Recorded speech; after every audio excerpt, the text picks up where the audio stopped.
বড় বুজুর্গ তিনি মৃত্যুবরণ করলেন। দুনিয়ার জগৎ ত্যাগ করে যখন আল্লাহর কাছে চলে গেলেন, তিনার ছাত্ররা হঠাৎ একদিন স্বপ্নে যুগে উস্তাদের সাথে সাক্ষাৎ। উস্তাদকে ডাক দিয়া বলে, ওগো উস্তাদ, আপনি তো দুনিয়াতে হাদিসের দরজ দিয়েছেন, আপনি তো মানুষদেরকে হাদিস শুনাইছেন, হাদিস পড়াইছেন, আপনি ইমামতি করেছেন, আপনি দ্বীনের দাওয়াত মানুষের দ্বারে দ্বারে পৌঁছে দিছেন, আপনার জীবনে তাহাজ্জুদ কাজা নাই, তাকবীরওয়ালা ছুটে নাই, আল্লাহ আপনার সাথে কেমন আচরণ করেছে? উস্তাদ ডাক দিয়া ছাত্রদেরকে বলে, ওরে বাবারা, মালিকের কাছে আমার কোনো আমল গ্রহণ হয় নাই, কোনো আমল গ্রহণ হয় নাই। কারণ কি? কারণ কি? উস্তাদ বলে, একদিন আমি দুধ পান কইরা আমি বলেছিলাম পরের দিন যে আমার দুধ পান করার কারণে, ঠান্ডা দিন, ঠান্ডা দুধ পান করার কারণে আমার ঠান্ডা লেগেছে, পেটে সমস্যা দেখা দিয়েছে। মালিক আমাকে ডাক দেয়া বলে, তুমি কি আমল আমার জন্য নিয়ে আসছো? আমি বলি তাহাজ্জুদ নিয়ে আসছি, আমি বলি ইশরাক নিয়ে আসছি, আমি নিয়ে আসছি। আমি আল্লাহকে বলি হাদিসের দরজ দিয়েছি, আমি মানুষকে আপনার পথে ডেকেছি। মালিক বলে, তোমার সকল আমল আমার কাছে অপছন্দ হয়ে গেছে।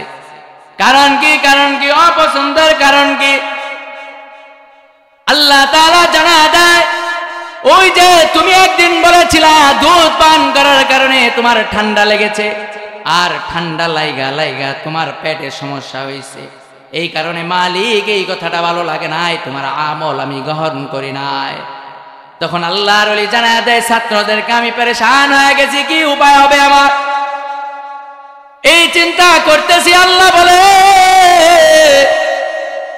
একদিন শীতের রাতে একটা বিড়াল ছানা তোমার কম্বলের ভিতরে ঢুকেছিল, চাইলে তুমি কম্বল থেকে বিড়াল ছানাটাকে বের কইরা দিতে পারতা, কিন্তু তুমি বের কইরা দাও না, বিড়াল ছানাটাকে তুমি আশ্রয় দিছিলা।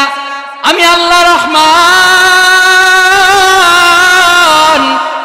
আমি আল্লাহ রহিম, আর আমার কাজ, আমার গুণ হলো মানুষকে দয়া করা, মাখলুকাতকে দয়া করা, আর তুমি মাখলুকাত হয়ে আর এক মাখলুকাতের উপরে দয়া করছো, এই কারণে আমি তোমারে মাফ কইরা দিলাম। ওই বলি ছাত্রদেরকে জানায়া দেয়, এই কারণে মালিক আমারে জান্নাত দিয়া দিছে। পুর হয় সৈয়দ আলম মজদুর মজবুর হয় সৈয়দ আলম, दीदार दिखाते नहीं आवाज सुना दो, दीदार दिखाते नहीं आवाज सुना दो। अहमद है मोहम्मद है वही ख़त्म रसूल है, अहमद है मोहम्मद है वही ख़त्म रसूल है, मखदूम मुरब्बी है वही वादी कुल है, मखदूम मुरब्बी है वही वादी कुल है। ओ हाशिमी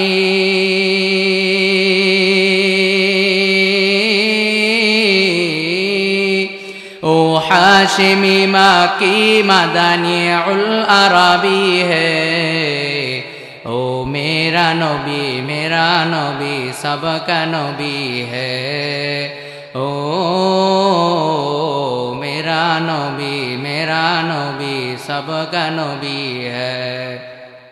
দরগাচালা বাজার বাইতুন নূর শাহী জামে মসজিদের উদ্যোগে ষষ্ঠ বার্ষিকী ওয়াজ মাহফিলের সম্মানিত সদর সভাপতি জনাব মোহাম্মদ বেলাল হোসেন সরকার সভাপতি অত্র মসজিদ। প্রধান বক্তা হিসেবে উপস্থিত থাকবেন সারা বাংলায় আলোড়ন সৃষ্টিকারী সুমিষ্টভাষী তরুণ বক্তা হজরত মাওলানা মোহাম্মদ আব্দুল ওয়াদুদ সিদ্দিকী সাহেব।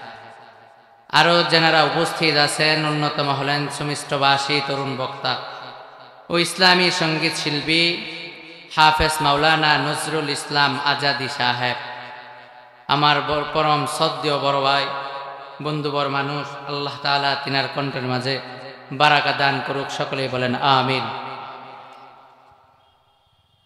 আমি যে আয়াত তেলাওয়াত করেছি এই আয়াতের ভিতরে আল্লাহ তাআলা আমাদেরকে একটা আদেশ দিয়েছেন, এমন এক আদেশ দিয়েছেন যেটা মালিক নিজেও করে। যেমন নামাজের আদেশ, আল্লাহ তাআলা বলেছেন আকিমুস সালাত, তোমরা নামাজ কায়েম করো। আল্লাহ নিজে নামাজ পড়ে না। আমাদেরকে হজ করতে আল্লাহ আদেশ করেছেন, আল্লাহ হজ করেন না। আল্লাহ তাআলা এমন বহু বিধান আমাদেরকে দিয়েছেন, কিন্তু ওইটা আল্লাহ করে না। কিন্তু আমি যে আয়াত তেলাওয়াত করেছি এই জায়গার ভিতরে আল্লাহ নিজে করে, আল্লাহর কুল কায়নাত মাখলুকাত করে। সর্বশেষ আল্লাহ মানুষদেরকেও বলতেছে তোমরা এটা করো। কি সেই বিষয়? সূরাতুল আহজাবের 56 নম্বর আয়াতের ভিতরে আল্লাহ তাআলা এই কথাটা জানায়া দেয়, ইন্নাল্লাহা ওয়া মালাইকাতাহু ইউসাল্লুনা আলান নবী। ইন্নাল্লাহ, নিশ্চয় আল্লাহ তাআলা, ওয়াল মালাইকা, এবং আল্লাহর যত ফেরেশতা আছে সকল ফেরেশতারা কি জানায়া দেয়, ইউসাল্লুনা আলান নবী। আল্লাহ জানায়া দেয় আমি নিজেও আমার নবী মুহাম্মদ আরাবী সাল্লাল্লাহু আলাইহি সাল্লাতু ওয়াস সালামের উপরে দুরূদ পড়ি, এবং আমার যত ফেরেশতারা আছে তারাও দুরূদ পড়ে। এই পর্যন্ত বইলা আল্লাহ এখন বলতেছেন, ইয়া আইয়ুহাল্লাযীনা আমানু, হে দুনিয়ার ঈমানদার, হে দুনিয়ার বিভিন্ন প্রান্তের ঈমানদার মুমিন মুসলমান যারা আছো, সাল্লু আলাইহি ওয়া সাল্লিমু তাসলিমা, তোমরা আমার নবী মুহাম্মদ আরাবীর উপরে দুরূদ পড়ো। আল্লাহ তাআলা মানুষকে কোরআনের ভিতরে জায়গায় জায়গায় তিনটা শব্দ ব্যবহার করেছেন। বিভিন্ন জায়গায় আল্লাহ শব্দ উল্লেখ করেন, ইয়া আইয়ুহান নাস, হে দুনিয়ার মানুষেরা। যখন আল্লাহ মানুষ বইলা সম্বোধন করেন তখন আল্লাহ জান্নাত জাহান্নামের কথা বলেন। আল্লাহ তাআলা তখন মানুষদেরকে জানায়া দেয় জান্নাতের কথা জাহান্নামের কথা, বইলা বইলা আমভাবে সবাইকে একত্রে আল্লাহ বয়ান করে।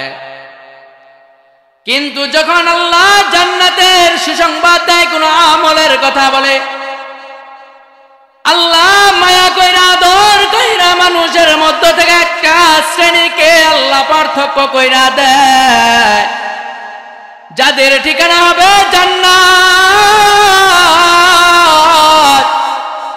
যারা থাকবে জান্নাতে, ছিল জান্নাতে, যারা মালিকের পছন্দের মানুষ, ওই মানুষদেরকে আল্লাহ তাআলা সম্বোধন করেন আমানু বইলা। আল্লাহ মায়া কইরা আদর কইরা বলে, ইয়া আইয়ুহাল্লাযীনা আমানু, ও দুনিয়ার আদরের বান্দা ঈমানদার, ঈমানদার বইলা আল্লাহ ডাক দেয়। আর আল্লাহ তাআলা যখন শুধু আযাবের কথা বলেন, তখন আল্লাহ তাআলা ইয়া আইয়ুহাল কাফিরুন বলে। কাফের শব্দের অর্থ হচ্ছে অস্বীকারী। যারা আমার মালিক আল্লাহরে অস্বীকার করে, আল্লাহ তাদেরকে আযাবের কথা বলে। আর আল্লাহ ঈমানদারদেরকে শুধু ডাইকা ডাইকা বলে, তোমাদের জন্য জান্নাত, সালাম সালাম, তোমাদেরকে জান্নাতে সালামতি দেওয়া হবে। আল্লাহ তাআলা সূরাতুল ওয়াকিয়ার ভিতরে জানায়া দেয়, যারা ঈমানদার তাদেরকে আল্লাহ তাআলা হুর গিলমান দান করবেন, জান্নাতের বিভিন্ন নাজ নিয়ামত দান করবেন। এইটা বলার পর আল্লাহর নবী বলে, ও দুনিয়ার মানুষ, তোমরা শুধু ঈমান আনছো, আল্লাহ বলছে এই পর্যন্ত খুশি হয়ে যায় না, কিছু আমলও নিয়ে যায়। তাই তো নবী জানা দেয় আখলিস দীনাকা ইয়াকফিকাল আমালুল কলিল। হে দুনিয়ার ইমানদার মুসলমান, যদি তোমার জীবনে একটা নেক আমল থাকে, যেই নেক আমল তুমি মিজানের পাল্লায় দিতে পারবা, যে আমলের ভিতরে কোনো ভেজাল নাই, যে আমলের ভিতরে রিয়া নাই, যে আমলের ভিতরে কোনো ভেজাল নাই, অহংকার কিবির নাই, এমন যদি ছোট একটা আমল হয়, তাহলে আল্লাহ তোমাকে আমলের উসিলায়ও মাফ করে দিতে পারে। এক বড় বুজুর্গ তিনি মৃত্যুবরণ করলেন, দুনিয়ার জগৎ ত্যাগ করে যখন আল্লাহর কাছে চলে গেলেন, তিনার ছাত্ররা হঠাৎ একদিন স্বপ্নে যুগে উস্তাদের সাথে সাক্ষাৎ। উস্তাদকে ডাক দিয়া বলে, ওগো উস্তাদ, আপনি তো দুনিয়াতে হাদিসের দরজ দিয়েছেন, আপনি তো মানুষদেরকে হাদিস শুনাইছেন, হাদিস পড়াইছেন, আপনি ইমামতি করেছেন, আপনি দ্বীনের দাওয়াত মানুষের দ্বারে দ্বারে পৌঁছে দিছেন, আপনার জীবনে তাহাজ্জুদ কাজা নাই, তাকবীরওয়ালা ছুটে নাই, আল্লাহ আপনার সাথে কেমন আচরণ করেছে? উস্তাদ ডাক দিয়া ছাত্রদেরকে বলে, ওরে বাবারা, মালিকের কাছে আমার কোনো আমল গ্রহণ হয় নাই, কোনো আমল গ্রহণ হয় নাই। কারণ কি? কারণ কি? উস্তাদ বলে, একদিন আমি দুধ পান কইরা আমি বলেছিলাম পরের দিন যে আমার দুধ পান করার কারণে, ঠান্ডা দিন, ঠান্ডা দুধ পান করার কারণে আমার ঠান্ডা লেগেছে, পেটে সমস্যা দেখা দিয়েছে। মালিক আমাকে ডাক দেয়া বলে, তুমি কি আমল আমার জন্য নিয়ে আসছো? আমি বলি তাহাজ্জুদ নিয়ে আসছি, আমি বলি ইশরাক নিয়ে আসছি, আমি নিয়ে আসছি। আমি আল্লাহকে বলি হাদিসের দরজ দিয়েছি, আমি মানুষকে আপনার পথে ডেকেছি। মালিক বলে, তোমার সকল আমল আমার কাছে অপছন্দ হয়ে গেছে। কারণ কি? কারণ কি? অপছন্দের কারণ কি? আল্লাহ তাআলা জানা দেয়, ওই যে তুমি একদিন বলেছিলা দুধ পান করার কারণে তোমার ঠান্ডা লেগেছে, আর ঠান্ডা লাইগা লাইগা তোমার পেটে সমস্যা হয়েছে, এই কারণে মালিক এই কথাটা ভালো লাগে নাই, তোমার আমল আমি গ্রহণ করি নাই। তখন আল্লাহর ওলি জানা দেয় ছাত্রদেরকে, আমি পেরেশান হয়ে গেছি, কি উপায় হবে আমার? এই চিন্তা করতেছি। আল্লাহ বলে, একদিন শীতের রাতে একটা বিড়াল ছানা তোমার কম্বলের ভিতরে ঢুকেছিল, চাইলে তুমি কম্বল থেকে বিড়াল ছানাটাকে বের কইরা দিতে পারতা, কিন্তু তুমি বের কইরা দাও না, বিড়াল ছানাটাকে তুমি আশ্রয় দিছিলা। আমি আল্লাহ রহমান, আমি আল্লাহ রহিম, আর আমার কাজ, আমার গুণ হলো মানুষকে দয়া করা, মাখলুকাতকে দয়া করা, আর তুমি মাখলুকাত হয়ে আর এক মাখলুকাতের উপরে দয়া করছ, এই কারণে আমি তোমারে মাফ কইরা দিলাম। ওই বলি ছাত্রদেরকে জানা দেয়, এই কারণে মালিক আমারে জান্নাত দিয়া দিছে। এই কারণে আমাদের জীবনের ছোট্ট আমল, এইটা আমাদের জীবনের কোন দিন কাজে লাগবে এটা আমাদের জানা নাই। এই যে মাহফিলের আয়োজন করছে, আমার আপনার কপাল কত ভালো, আমি আপনি এই জায়গায় এসে বসলাম, আমার আপনার বসার কারণে ফেরেশতারা আল্লাহ পর্যন্ত পৌঁছা গেছে, একজনের কাঁধে আরেকজন বর কইরা কইরা আল্লাহ পর্যন্ত পৌঁছা গেছে। আল্লাহ পর্যন্ত যাওয়ার পর আল্লাহ জিজ্ঞাসে, ও ফেরেশতারা, একজনের কাঁধে বর কইরা কইরা এই পর্যন্ত কেন আসছ? আল্লাহ তাআলা যখন প্রশ্ন করে, ফেরেশতারা বলে, আপনার কোরআনের কথা, নবীর হাদিসের কথা হয়। কিছু বান্দারা এখানে বসছে, তারা কি চায়? তারা তাদের জিন্দেগীর গুনাহ মাফ করাইতে চায়। আল্লাহর নবী হাদিসে জানা দেয়, সাথে সাথে ফেরেশতাদেরকে সাক্ষী রাখা বলে, আমি শুধু আমার এই বান্দাদেরকে মাফ করব না, বরং বান্দাদের সাথে সাথে তাদের মা বাবাকেও মাফ কইরা দিব। তাহলে এতক্ষণে বুঝলে বলেন, আমরা আপনারা যারা এখানে আসছি, আসার কারণে মালিক পর্যন্ত আমাদের কথা চলে গেছে, এবং মালিক আমাদেরকে মাফের ঘোষণাও দিয়ে দিছে, সাথে সাথে আমাদেরকে আমাদের বাপ মাদেরকেও মালিক মাফের ঘোষণা দিয়া দিছে, এটা আমাদের কপাল ভালো না? কিন্তু কত কপাল পোড়া আছে, বাপ মা বাড়ি থেকে বেড়াইছে, মায়ের কথা মনে পড়ে না, বাবা দুনিয়া থেকে চলে গেছে মনে পড়ে না, বাবার জন্য দিলে মায়ের জন্য মায়া জন্মায় না। কেমন সন্তান হইলা তুমি, আজকে তুমি মায়ের দোয়া কিভাবে করবা জানো না, মা মা পায় কেমনে এইটা জানো না। আজকে যদি তুমি এটা জানতা তাহলে তো তুমি সবার আগে আসতা। তোমার মা তোমারে 10 মাস 10 দিন পেটে রাইখা কি অপরাধ করছে রে বাবা, তুমি আজকে মাহফিলের প্যান্ডেলের পাশ দিয়া ঘুরো। তুমি শুনো, কিন্তু এই প্যান্ডেলের পাশ দিয়া যে ঘুরবে তার কোনো ফজিলত নাই। নবী জানায় দিছে যে জায়গায় আয়োজন করা হয় ওই আয়োজনের ভিতরে ঢুকতে হবে।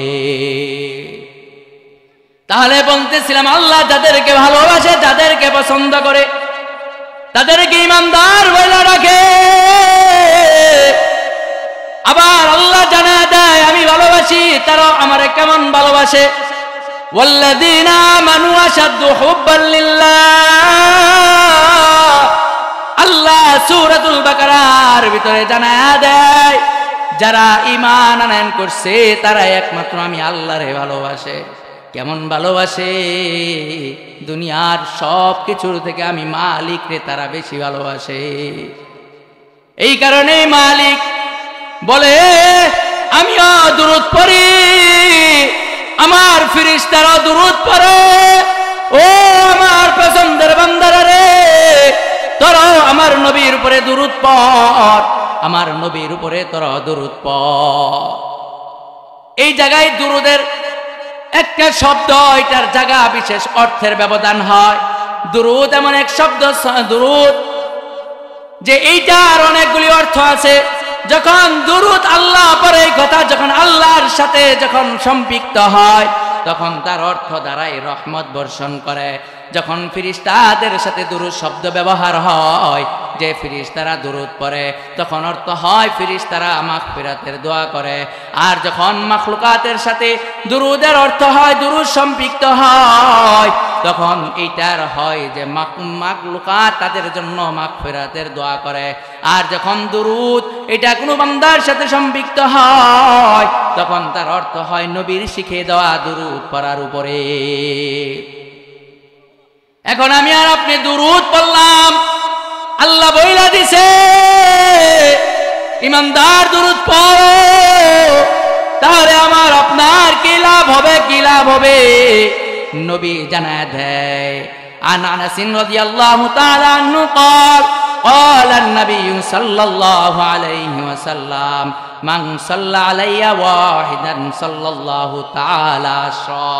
কোন বান্দা যদি আমি নবীর উপরে একবার দুরূদ পড়ে তাহলে আল্লাহ তার উপরে 10টা দুরূদ বর্ষণ করে।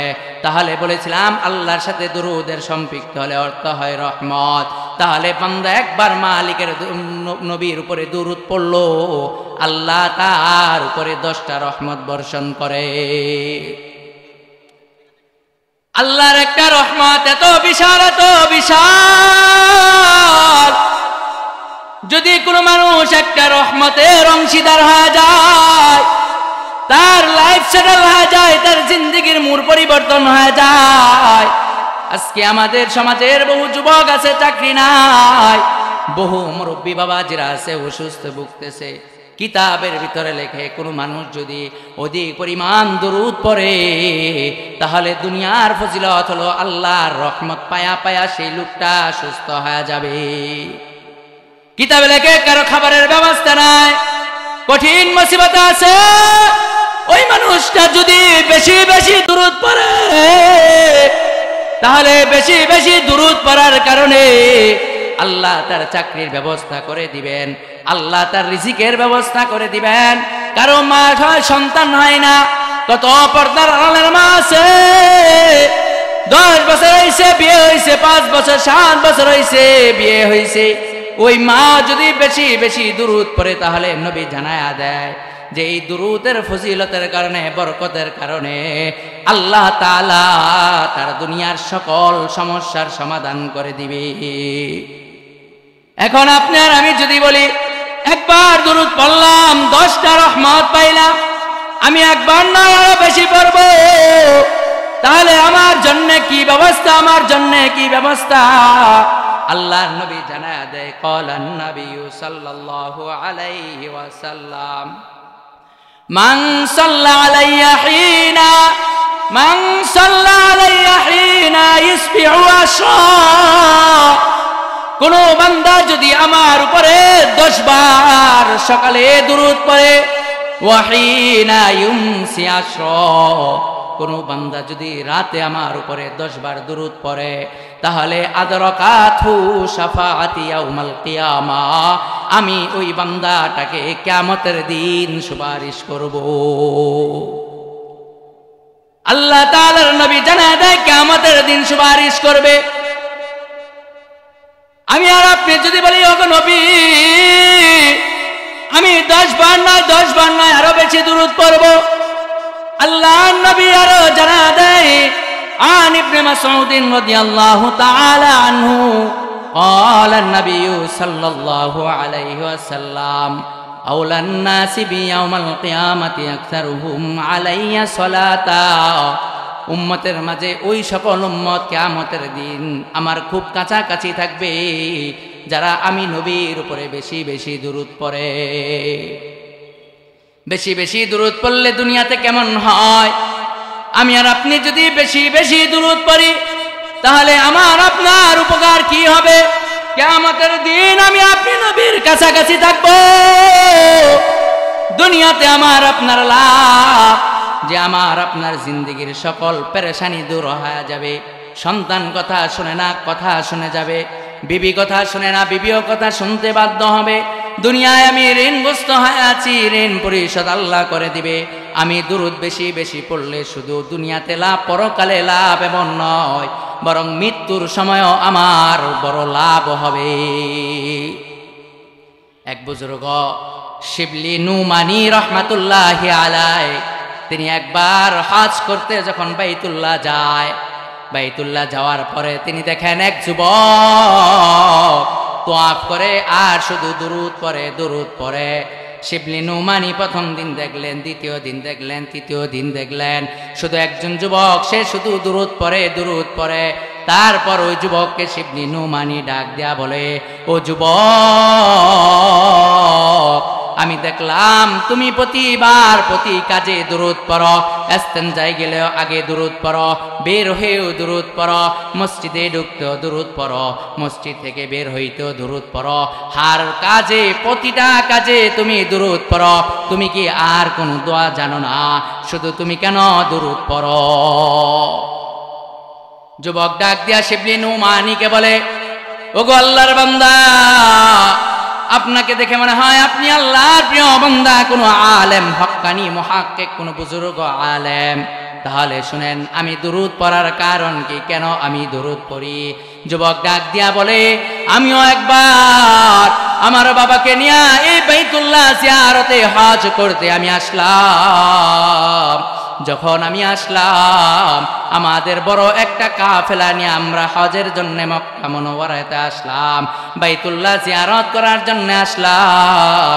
আমরা বাইতুল্লাহ জিয়ারত করে হজ সম্পূর্ণ করে যখন আমরা আমাদের নিজ গ্রামে চলে যাব, আমাদের দেশে চলে যাব, আমরা মক্কা থেকে কিছু দূর বের হওয়ার পর আমার বাবা হঠাৎ করে জ্বরে আক্রান্ত হয়ে যায়। যুবক বলে, যখন আমার বাবা জ্বরে আক্রান্ত হলো, আমরা সেই জায়গায় অবস্থান করলাম, একদিন থাকলাম।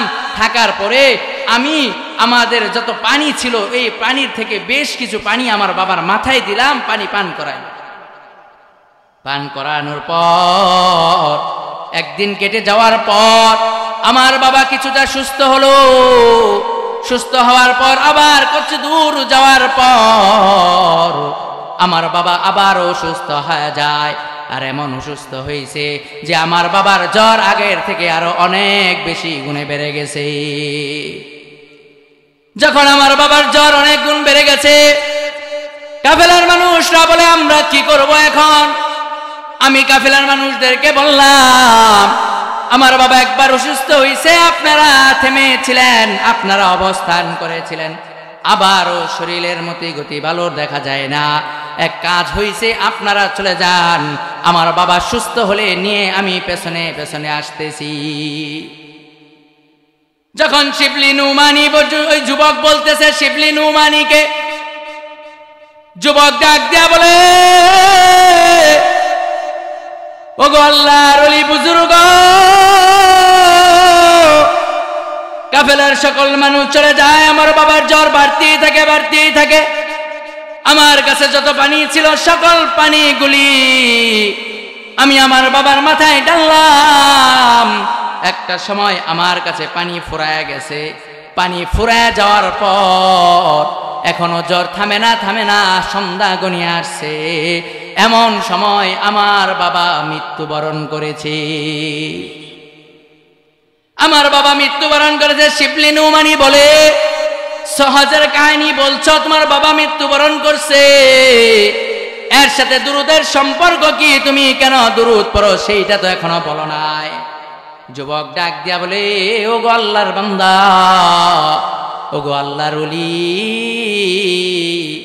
আমার বাবা যখনই মৃত্যুবরণ করলেন, মৃত্যুবরণ করার পর আমি অনেক ভয় পেয়ে গেলাম, কারণ আমার বাবার চেহারাটার রং পরিবর্তন হয়ে গেছে।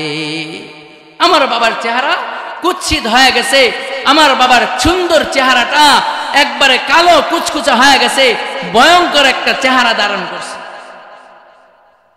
ভয়ে আমি কান্না করি, আমার বাবা মারা গেছে, আমার বাবার চেহারা পরিবর্তন হয়ে গেছে। কান্না করতে করতে একটা সময় আমি ক্লান্ত হয়ে মরুভূমির বালির উপরে ঘুমায় গেলাম। ঘুমায় যাওয়ার পর হঠাৎ কইরা আমি স্বপ্নে দেখি, যে জায়গায় আমি ঘুমাইছি এই জায়গায় আর তার সামনে আমার বাবার লাশ, এর মাঝখানে একটা যুবক, সুঠাম দেহের সুন্দর একটা যুবক দাঁড়ায় আছে। যুবকটা আমার বাবার দিকে দাঁড়ায় আছে, আমি যুবকের পেছনে। যুবকের হাত থেকে পা থেকে এমন আলু কৃষ্ণি বের হচ্ছে যে আমি ভালো করে পা দেখতে পাই না, আমি ভালো করে হাতও দেখতে পাই না। আলুতে একেবারে অন্ধকার, মরুভূমি পুরাটা আলু জলমল করছে এমন এক যুবক দেখলাম আমি স্বপ্নের মাঝে। যুবক আমার বাবার চেহারার উপরে হাত বুলায়া দিছে। যখনই আমার বাবার চেহারার উপরে হাত বুলায়া দিল, আমার বাবা জীবিত থাকতে যেমন সুন্দর ছিল, এর থেকে আরো বহুগুণ বেশি সুন্দর হয়ে গেছে। ওই যুবক যখন আমার বাবার চেহারায় হাত বুলায়া দিছে, সুন্দর হয়ে গেছে, আমি ডাক দিয়া বললাম, ওগো আল্লাহর বান্দা, আমার বাবা মৃত্যুবরণ করেছে, দুনিয়ার কেউ জানে না, মরুভূমিতে আমি আর আমার বাবা। আপনি কে যে আমার বাবার মৃত্যুর সংবাদ শুনে চলে আসলেন? ওই যুবক ডাক দিয়া বলে, তুমি কি আমারে চিনতে পাইলা না? আমি আর কেউ নয়, মক্কার দুলাল আব্দুল্লাহর ছেলে মুহাম্মদ আরবি সাল্লাল্লাহু আলাইহি ওয়াসাল্লাম। যে আপনি কিভাবে খবর পাইলেন? আল্লাহর নবী বলেন, তোমার বাবা জ্বর, বৃষ্টি, তুফান, আনন্দ, কষ্ট, প্রতিদিন আমার উপরে 300 মর্তবা দুরূদ পড়তো, আর এইটা আমার কবরে ফেরেশতারা পৌঁছায় দেয়। আল্লাহর নবীর হাদিস দিয়ে অপমান। আল্লাহর নবী বলেন, ইন্না লিল্লাহি মালাইকা, নিশ্চয়ই আল্লাহর কিছু ফেরেশতা আছে, সাইয়াহিনা ফিল আরদ, জমিনের ভিতরে তারা ঘোরাফেরা করতে থাকে, ঘুরে ঘুরে দেখে কে আমার উপরে দুরূদ পড়ে, ইবাল্লিগুনি, কে আমার নিকট পৌঁছায় দেয়, যে মান সালিমা উম্মতি, আমার উম্মতের মধ্য থেকে যারা দুরূদ পড়ে সালাম দেয়, তাদেরকে আমার কাছে তাদের দুরূদগুলি ফেরেশতারা পৌঁছায়া দেয়। একদল ফেরেশতা নবীর উপরে কে দুরূদ পড়ে এইটা নবীর রওজাতে পৌঁছায়া দেয়, নবীর রওজাতে পৌঁছায়া দেয়, নবী জানা দেয়। আজকে হঠাৎ কইরা দেখি আমার এই বান্দার নামের শেষে 300 মর্তবা দুরূদ নাই, আমি ফেরেশতাদেরকে প্রশ্ন করলাম, এই বান্দা কোথায়? সে তো কোনোদিন দরুদ মিস করে না, সে দরুদের খাতার লিস্টে তার নামে শূন্য কেন? বলে ফেরেশতারা, এই লোকটা দুনিয়া থেকে মৃত্যুবরণ করছে,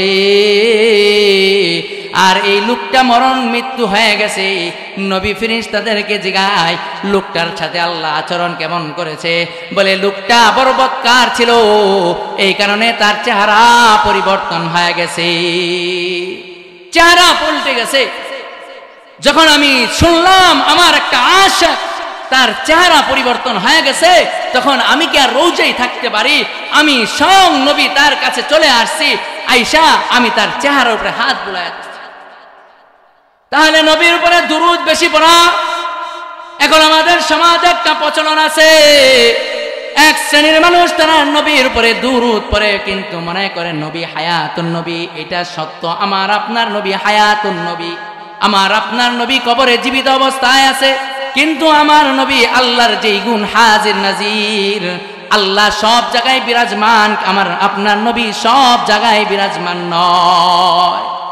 নবীর কাছে ফেরেশতারা দুরূদ পৌঁছায় দেয়, আর দুরূদ যদি আমি আপনি দুনিয়াতে বেশি বেশি পড়তে থাকি, তাহলে নবী স্বপ্নে যুগে দুনিয়াতে বেঁচে থাকতেই আমাকে আপনাকে দেখা দিবে।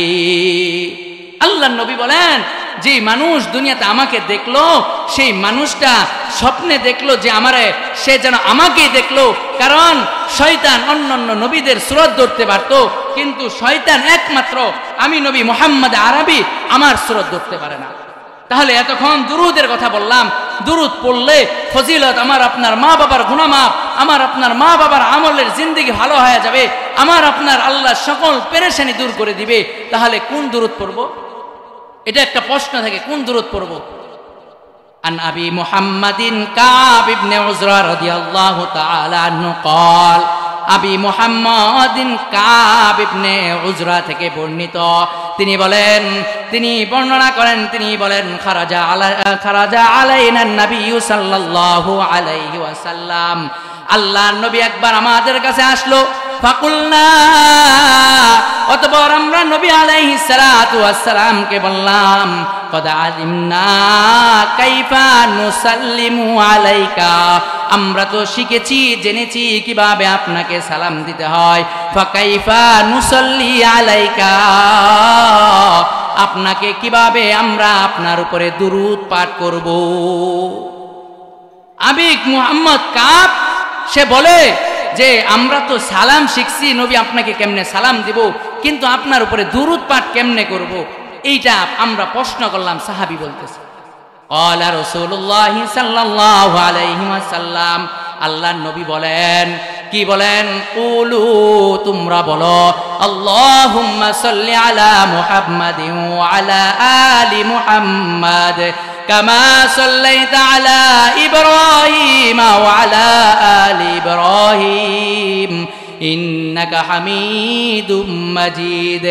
আল্লাহুম্মা বারিক আলা মুহাম্মাদিন ওয়া আলা আলি মুহাম্মাদ কামা বারাকতা আলা ইব্রাহিম ওয়া আলা আলি ইব্রাহিম ইন্নাকা হামিদুম মাজিদ।